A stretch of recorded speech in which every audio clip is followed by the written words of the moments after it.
இரவு காடு முழுவதும் இருள் சூழ்ந்திருந்தது.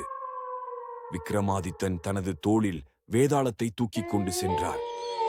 அப்போது வேதாளம் சிரித்துக்கொண்டு சொன்னது, அரசே, உங்களுக்கு ஒரு கதை சொல்கிறேன். ஆனால் விடை சொல்லாவிட்டால் உங்கள் தலையை உடைத்து விடுவேன். ஒரு ராஜாவின் 2 மகள்கள் இருந்தார்கள். மூத்தவள் அழகில் ஒளிந்திருந்தாள், இளையவள் அறிவில் ஒளிந்திருந்தாள். ராஜா யாரை மணம் செய்ய வேண்டும் என்று குழம்பினார். அவரது மந்திரி சொன்னார், அழகு தற்காலிகம், ஆனால் அறிவு நிலைத்திருக்கும். ஆகவே இளையவளையே மணம் செய்ய வேண்டும். அதை கேட்ட வேதாளம் விக்ரமாதித்தனை நோக்கி கேட்டது, அரசே, சொல்லுங்கள், மந்திரியின் முடிவு சரியா தவறா? விக்ரமாதித்தன் உடனே பதிலளித்தார், அறிவுதான் நிலைத்துப் போகும், அழகு விரைவில் மாறிவிடும். எனவே மந்திரி சொன்னது சரியே.